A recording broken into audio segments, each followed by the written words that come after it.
Shalom, que le Dieu du ciel puisse vous bénir richement. Nous sommes heureux et bénis d'être au nombre des vivants au jour d'aujourd'hui. Que Dieu vous bénisse, que Dieu vous protège, que tout ce qui est en vous puisse glorifier son Saint-Nom. Il est le merveilleux Seigneur, le roi des gloires, le Seigneur de paix.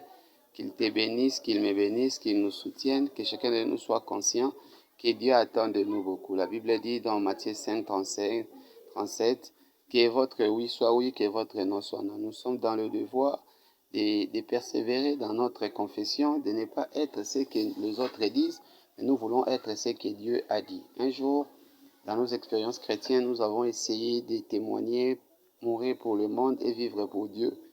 Et la Bible dit, mieux vaut la fin d'une chose que son commencement. Tenons bon à ce que rien au monde ne puisse nous faire heurter notre confession. C'est vrai, il y a des réalités à les vents et marées, mais restons fermes. Si Joseph n'a pas renié à sa confession d'être du côté de Dieu, peu importe la femme de Potiphar, ses transactions est restée fidèle. Le Dieu qui a tenu bon à faire avec lui fera aussi avec nous, car la Bible dit dans 1 Corinthiens 10, 13, qu'il n'y a aucune tentation qui nous dépassera nos forces. Si Dieu permet que nous puissions passer par un chemin, il pourvoira pour la suite. Restons chrétiens, parlons de Jésus, témoignons Christ en tout et pour tout. Lui qui est fidèle et Seigneur qui a commencé l'œuvre, il achèvera.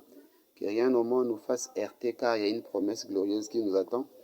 Dans ma Bible, dans Luc 18, quelque part là, 28, 32, la Bible nous dit, ce jour-là, Pierre a posé la question, nous avons tout abandonné pour te suivre. Jésus, qu'est-ce que nous aurons?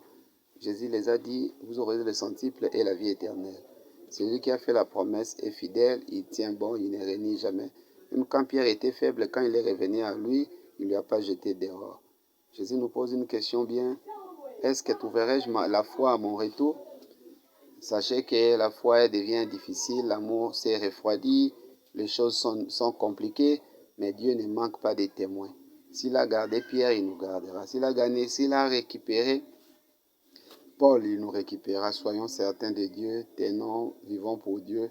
Que Dieu du ciel vous bénisse. Soyons conséquents, que nos oui soient oui, les engagements que nous avons pour le Seigneur, de le servir, de l'aimer, de lui obéir, que cela soit une vie. Peu importe les réalités, restons fidèles. Celui qui a commencé l'œuvre est fidèle. Il ne construit jamais des maisons inachevées. Courage mon frère, courage ma soeur. Tenons bon car il est fidèle. Nous vous aimons, voilà pourquoi nous voulons partager la vérité. Tenons bien à notre confession, car Dieu a une caméra. Il sait ce que nous avons dit au premier jour. Il sait ce que nous faisons maintenant. Il connaît nos cœurs. Et une caméra va refléter tout ce que nous sommes, nos intentions, nos actions, tout ce qui est en nous. Va vraiment être un jour, nous rencontrera au ciel. Souvenez-vous-en, car ce que Dieu voit tout, c'est tout. Et il est Dieu. Que le Dieu du ciel nous bénisse, nous protège, nous purifie, tout soit bien au nom de Jésus-Christ. Amen.